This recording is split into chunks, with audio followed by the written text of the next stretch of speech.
Building sustainable communities is a pretty simple concept to understand.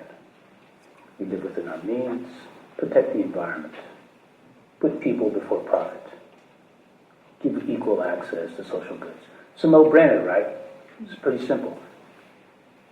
Now in California, cities have a mandate to reduce greenhouse gas emissions. And as part of that planning, the Sacramento region has a 25-year blueprint plan to push us into this plan where we combine land use with transportation planning and housing planning. And this way we get cars off the road. And an important part of this plan is regional equity. But we need to put this in context. We live in a market economy. Our social goods are access to the marketplace. The infrastructure in our cities pretty much tells us how our markets operate, how they perform. And so urban planning becomes the most important market intervention. The problem is, historically, urban planning has not been kind and has separated our markets by race and by class. And that leads to some serious concerns when we start talking about equity and we try to roll out a sustainable strategy for our cities. And so we need to look at this history.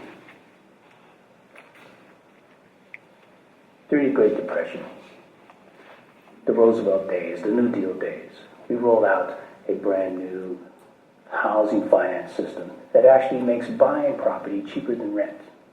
Great stuff, the economy's rolling, people are moving, people are buying homes. But neighborhoods that were racially integrated were not allowed opportunities to finance their homes.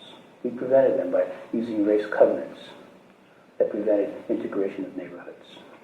And the effects of these policies in a place like Sacramento actually pushed 75% of its non-white population to the poorest neighborhoods of the city, making it a prime target for urban redevelopment programs of the 50s and 60s.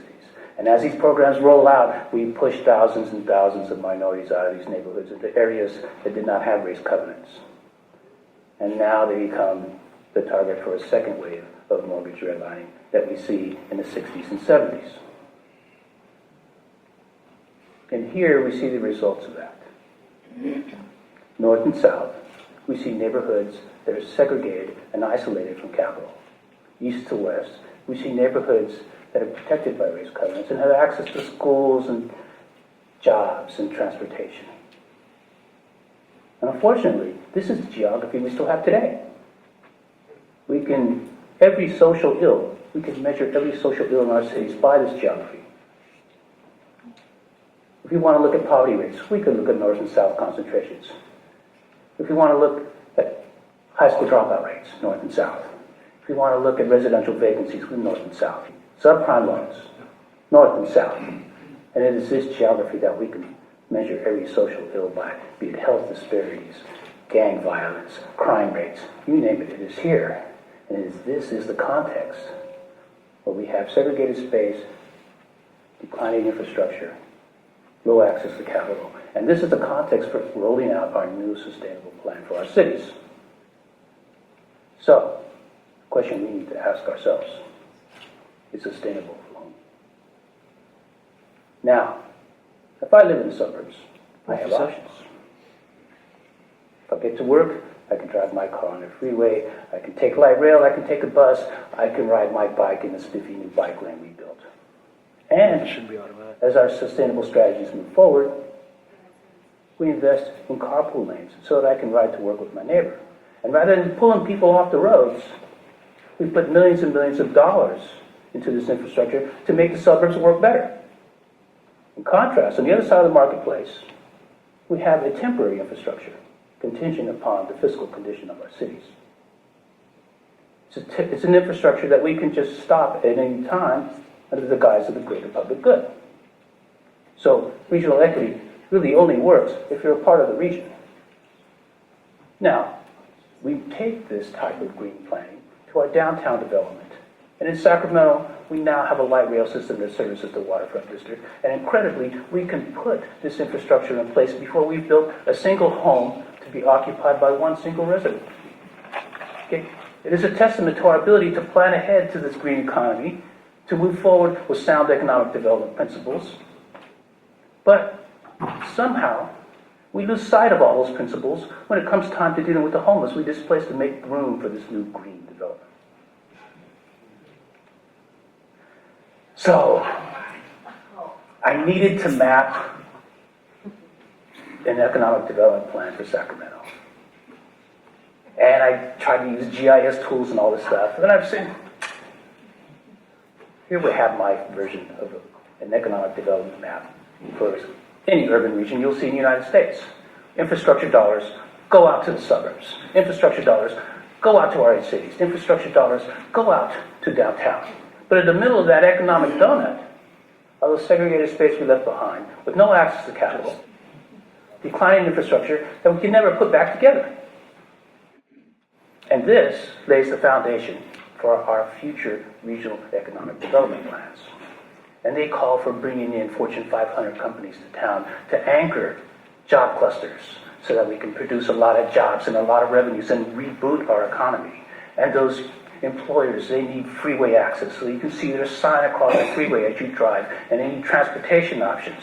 And they need good schools for their executive staff to live in, and safe homes and so their kids don't get beat up running home from school. And they want affordable housing options for their employees that's safe to work, that's close to work, with complete streets and walkability. We love walkability.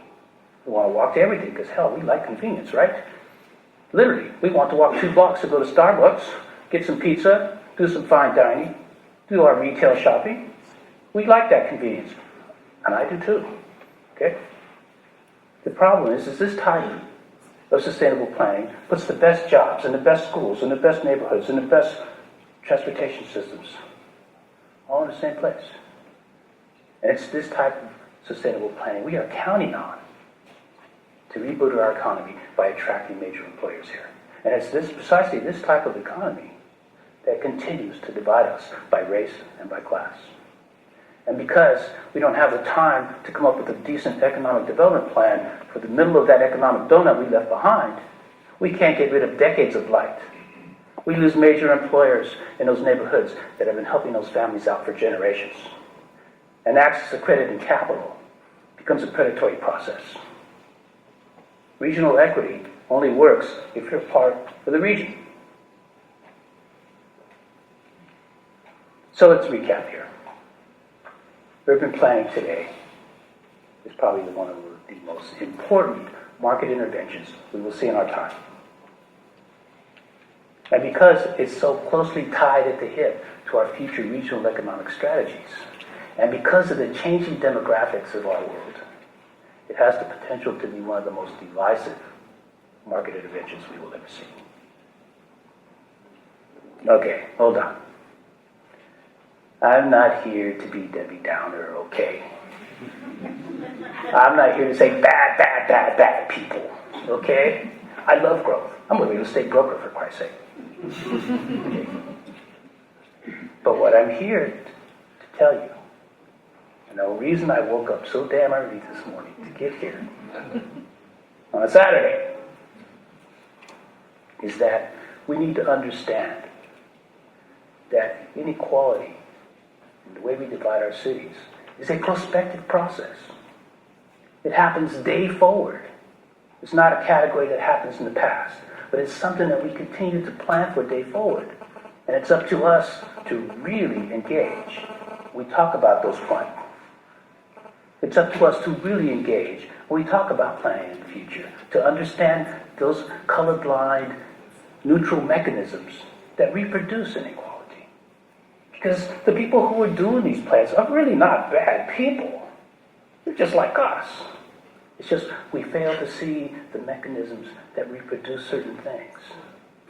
So now we have the opportunity, because we have these 25-year plans to move forward.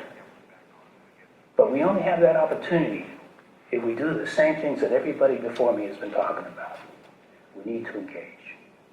We need to get in there and read those 25-year blueprint plans and lose a couple of afternoons for reading. Just engage, okay? Because at this critical point in the development of our cities, we can either develop apartheid-like neighborhoods, or we can really develop a true sustainable neighborhood. So it is really up to each and every one of us to make sure that every person in every city, in every neighborhood, has the chance to become a part of that regional economy so that we can really build a true sustainable city. Thank you.